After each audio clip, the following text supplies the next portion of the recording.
Hey, welcome to the Texas Legislative Update. I'm David Blackmon, and I'm here with Jason Modglin, the president of the Texas Alliance of Energy Producers. Jason, how was your week? Good. It was a long week. We Sine died at the legislature and then convened right back the very next day for a special session that the governor called. And then the House promptly Sine died that same day. So it's been quite a few balls up in the air as we're waiting to see what they in fact do on the special session, and then starting to get into some interim activities at the Railroad Commission. Yeah. So this is our 19th episode. This is our session review episode. It is over, but it's still going in a special session form. We've got this standoff right now happening on the property tax issue.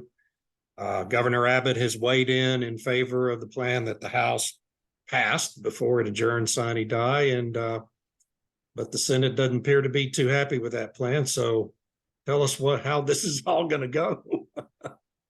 Well, it's anyone's guess how this is going to go.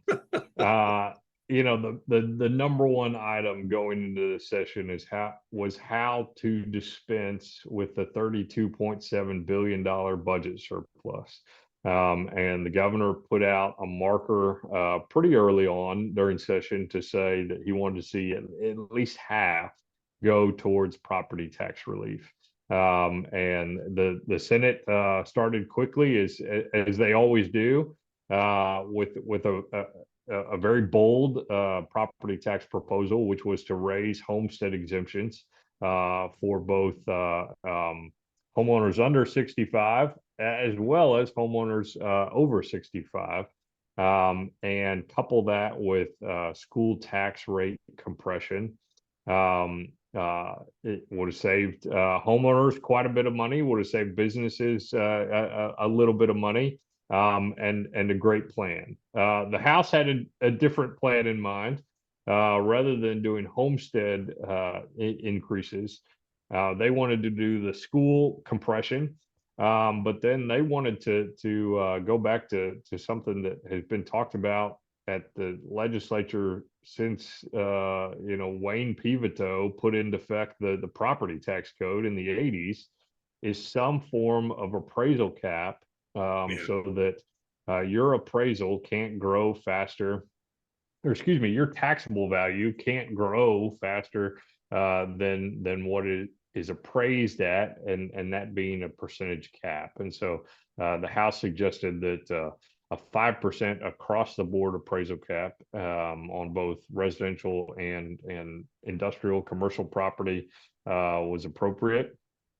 That did not fly in the Senate, and so there was kind of an impasse. And so as they adjourned Monday at the end of session, they did not have the property tax bill in place, and the governor promptly called him back. They also had a few border security items that had unfortunately not passed during the regular session in the House due to some points of order.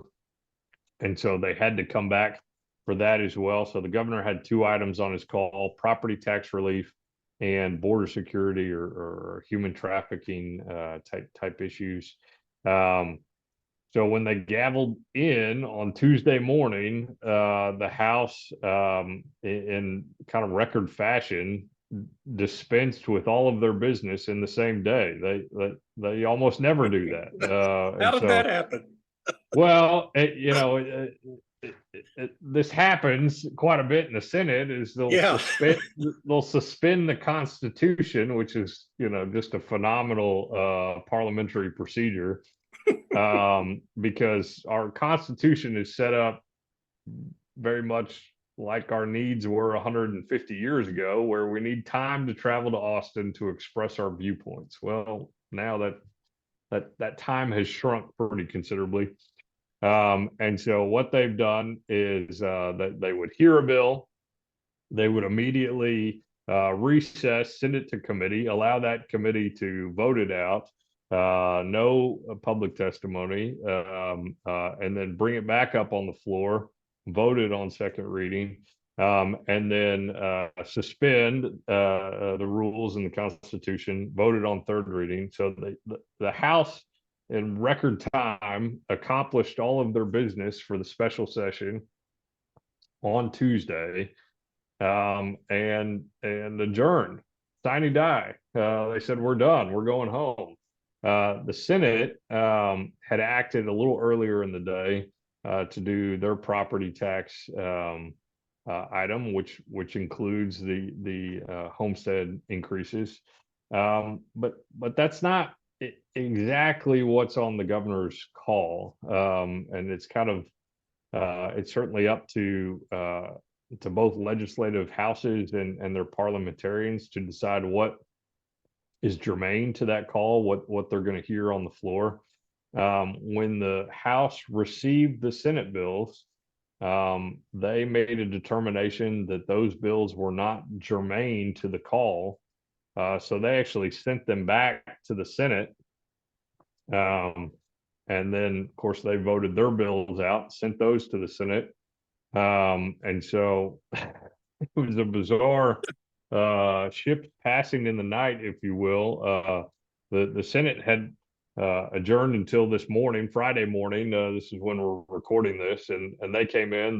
They received the House bills, but they didn't send them to committee. And so we're in this a bit of standoff right now on property taxes. The governor's plan, which is what ultimately he asked for, what the House passed, is different than what we discussed during the regular session. It is entirely a school tax rate compression.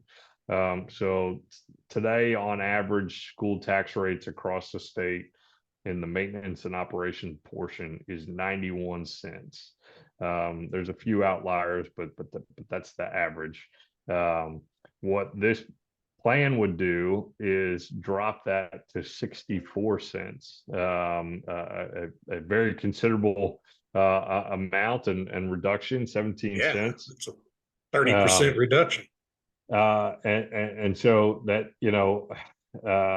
we signed on to a letter that Texas Alliance of Energy Producers did this week, where a number of business and homeowner associations, advocacy groups, think tanks said we're supporting, we're endorsing this plan to compress the school tax rate.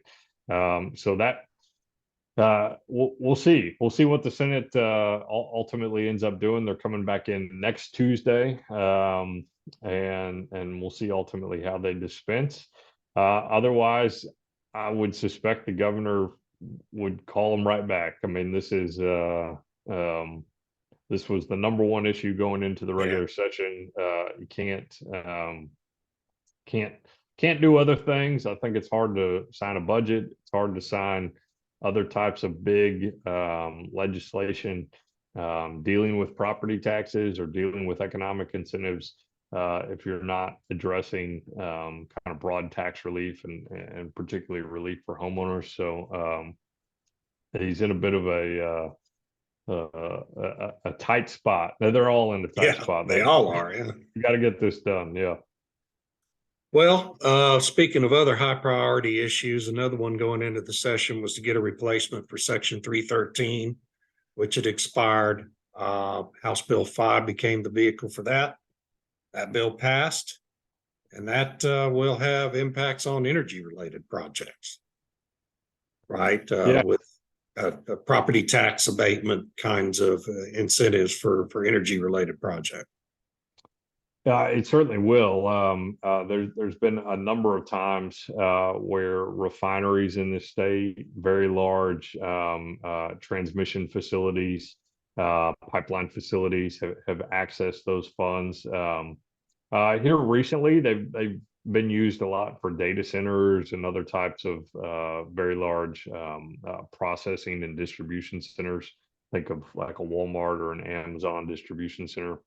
But a lot of the criticism had been on wind and solar projects receiving those funds. They don't bring a lot of kids with them. That they don't bring a lot of permanent jobs with them, and they also have some really good incentives from the federal government. And so it was throwing money at something that is basically already free now. There's not a lot of ability to go to another state. You're in kind of a prime spot. And we're the only state with the transmission and with the wind profile or the solar profile for where you want to invest, again, to capture as much of those federal incentives as possible. So there was rightful criticism of the program, and it expired at the end of last year, 2022. And so lots of groups came together and said, how do we increase the level of transparency? How do we continue to require that level of information and transparency for not only taxpayers, but also for elected officials so that they can see what types of programs are being approved here. But then put a legislative stamp on it that we want a certain level of capital investment. We want a certain level of jobs. And then the Senate really, I thought, put in a pretty innovative approach to the idea is that you should scale this based on the population of the counties. So smaller counties could have smaller investments in them, could have smaller job requirements, but still be able to abate 50% of the value of that facility, whereas counties above 1 million would have a higher requirement in place. And so while I was very nervous last week, I think I told you I suspected that Chairman Hunter would just accept the Senate changes. They went to conference, and I was worried that conference, the time might run out a little bit. Yeah. But thankfully, the conference completed their business fairly quickly and was able to get it back to both chambers and get the bill passed. So that's on the way to the governor. But like I said, the governor needs to sign the broad property tax legislation before this one becomes law. I mean, just visually, that's a critical first step. So I still worry about this bill a little bit, given that we don't have a final property tax bill in place. Yeah, optics are important in all That's this. Right. Another good bill, hopefully, for the grid and energy in Texas is Senate Bill 2627, which also passed along with SJR 93. And there will be a ballot issue in November that will hopefully pass. And tell us what that bill does. Yeah, so that bill provides for either a low interest loan, and originally it was going to be a very low interest, but they came up to closer to prime on that. But it would allow for a low interest loan for building new electricity dispatchable facilities. Or it provides for a completion bonus. So if a project is being worked on today or in the very near future, it already has its financing. It could still, if it meets the completion timeline, which is a very short window, it's either 3 or 4 years, then they could be eligible for a completion bonus. Hopefully that means bringing it online a little quicker, a little sooner. It is dependent upon voters approving it in November. As we've talked about a few times, this is going to be an expensive ballot election, with the first hopefully being your property tax relief. But then there's going to be quite a few other items on there, ranging from electricity to water, parks, you name it. There's going to be quite a plethora of spending options for voters, and that always worries me a little bit on bond elections, things of that nature. But November elections, uh, it's anyone's game. That it's Yeah. such a low turnout election, that hopefully everyone's showing up to vote for property tax relief. But then we'll see what happens after that. You know, the Secretary of State basically draws numbers for the order of the ballot. And so Yeah. Out of a uh, hat, right? Yeah. it is just completely random as to the order of the ballot. And you know, property taxes are buried somewhere deep in there. You might have some no's before you get to the yes. I don't know. Right. It's going to be a wild November. Uh, Also had some sunset bills that were up this time. Those passed. I think we're in good shape there, right? Which commissions Yeah, were up? some key reforms to the Texas Commission on Environmental Quality. Very happy to see that bill passed and on to the governor's desk. That's a critical one for the oil and gas industry in the state, but really any industrial practice in the state. The Public Utility Commission and ERCOT and OPUC is part of the umbrella under the Public Utility Commission. That passed as well. That's largely where most of the reforms for the performance credit mechanism were put in. Is into that sunset report. There'll be some good transparency measures there at ERCOT to report on market conditions. And so I think that's probably where both the House and Senate agreed that that's where their stamp on the PCM should take place. And so that's a positive step to get to the governor's desk as well.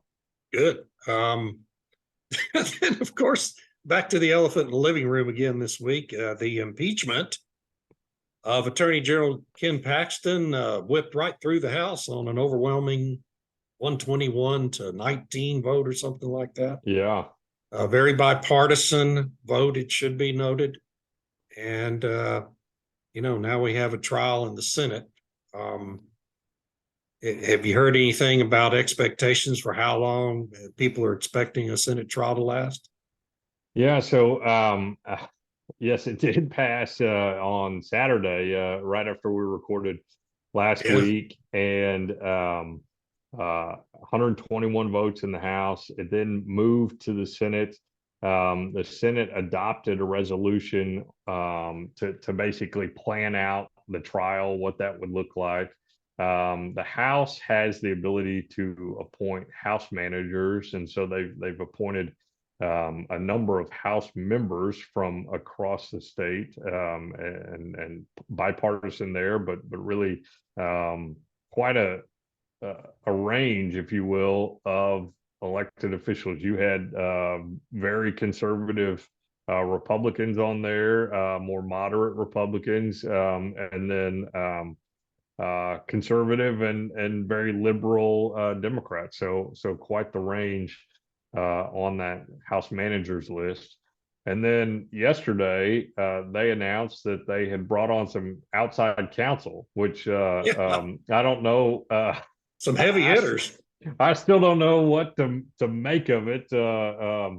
But Rusty Hardin and Dick DeGuerin, famed criminal defense lawyers. Well, and Rusty And was a prosecuting attorney for like 17 years in Houston too. So, you know, mhm. he's been on both sides of these things.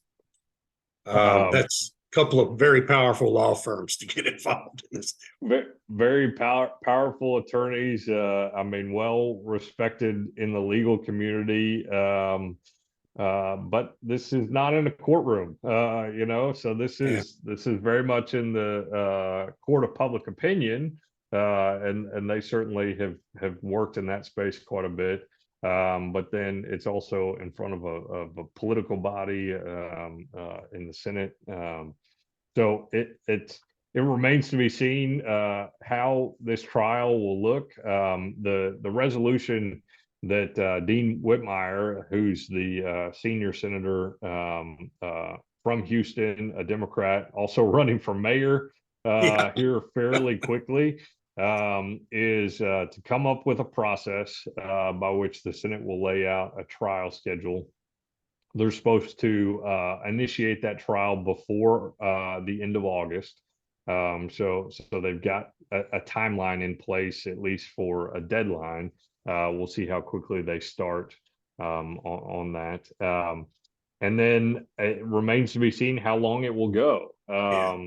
The Attorney General also announced that a number of his staff had taken a leave of absence, and they would in fact be conducting the defense in the Senate. So these are also key people for the state of Texas. I mean, the Solicitor General, which is our, separate and apart from the Attorney General and the first Attorney General, our Solicitor General is who goes to the Supreme Court and advocates on our behalf, who is the chief litigator for the state of Texas. So a key and important attorney, and so he's taking a leave and is going to work on the defense. So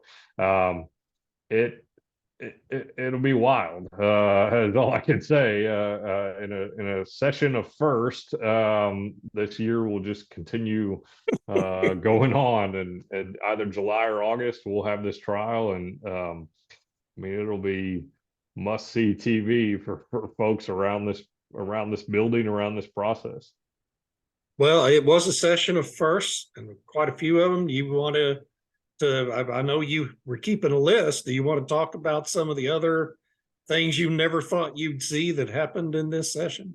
Well, I mean, first is got to be the budget surplus. I mean, $32.7 billion budget surplus.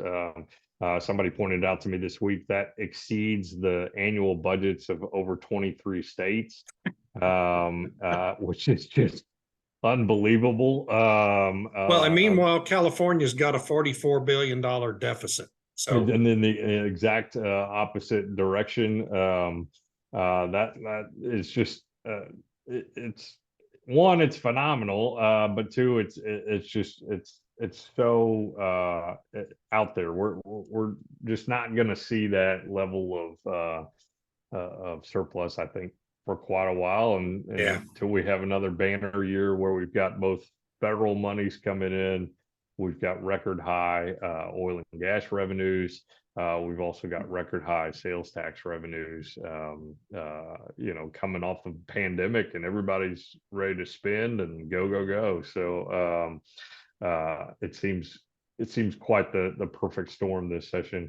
With that $32.7 billion, they were able to do a lot of things in the budget that they had really always said that they could never do or never engage in, for lack of funds and really a lack of political will, if you will, for doing those items. And so they've made a good effort this session to raise employee pay, state employee pay across the board. It was a 5% pay increase across the board to state employees. They also put in there parental leave, which is just is quite a change of pace, and I thought it was remarkable because that's such a different approach than what they typically had on those types of issues. That also afforded them the ability, that budget surplus afforded them the ability to create the Texas University Fund. For over 100 years, we've had the Public University Fund, which is affectionately called the PUF, but West Texas lands that, and we celebrated the Santa Rita #1 this past Saturday, 100 years, or Sunday, excuse me, of providing that oil and gas revenue, that severance tax revenue and royalties into the state. It created and funded the University of Texas and Texas A&M university systems. But we have other university systems in the state, notably Texas Tech, University of Houston, and then the Texas State system. and they had never had their own endowment. Right. And so the legislature set aside $3 billion as a perpetual endowment for those universities. So just a pretty remarkable in terms of surplus and budget. But then couple that with the House hasn't expelled a member in 50 years. That occurred this session. And then the state hasn't been engaged in an impeachment process in over 100 years 104 years, yeah. for a statewide elected official. And so that occurred this session as well.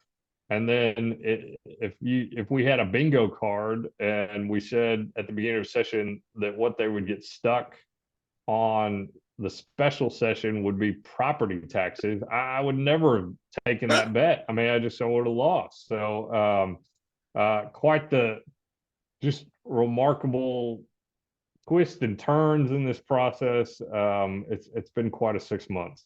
Yeah, really has. It's an absolutely amazing session, and I wasn't directly involved in it like you were, but it was fun to talk about at the end of each week. Yeah, this impeachment thing with Paxton, man, that's going to be big news all summer, and I think the Republicans ought to be a little concerned about the blowback it's going to create on their party politically, just from a public image standpoint. But Sure. I mean, I think it's an interesting dynamic here that I guess the members of the party in the House are willing to take that risk to do what they think is the right thing, and the timing of it's weird, but it's just the way it is. Anyway, it's been an incredibly remarkable session. I know that there's been a lot of conflicts between the big three Republican leaders of the state as well throughout the session, and that's not really unusual, or hasn't been over the years. So anyway, it's been a lot of fun, and just so everyone knows, Jason and I talked about it, and we're going to continue doing this podcast in the interim between sessions, but on a monthly basis, and it'll be we'll record it as a once a month episode of my regular podcast that I host, which is the Energy Question. So it'll have graphics and actual real production and stuff, because things won't be quite as time sensitive during the interim as they have been during the heat of a legislative session. So I've really enjoyed this, Jason. I really appreciate you doing it, man. I know it's a big time sink for you, and I just your knowledge about all this just demonstrates how well represented the Texas Alliance is in Austin. Well, I appreciate that. It's been a help for me too. Is what did I actually do this week? And when you're running on little sleep and other things, that's always an important thing to look back and say what happened this week and what's happening next week. So I really enjoyed that. And as we've talked about a number of times over the years, when we used to do a radio program, it's so important that we have voices out there talking about energy issues and what's facing us. It's not as simple as switching to green energy or relying on whatever's coming out of that plug. There's quite a bit of work that takes place behind the scenes by our regulators, by very large industries, but also by mom and pops that are out there that are creating a product that is globally traded. So it's a pleasure having these conversations and then able to have them on podcast and have people be able to access them. And I continue to get people coming up and saying, I'm listening to the podcast. So it's great. The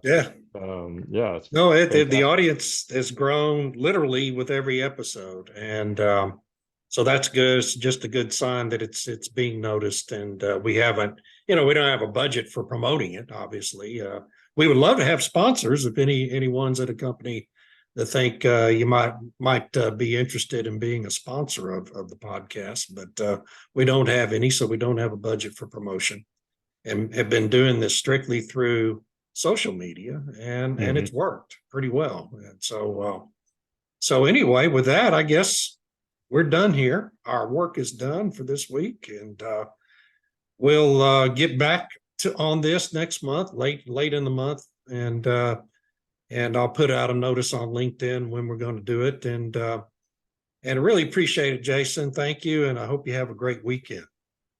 Well, thank you. You too. Thanks, everyone.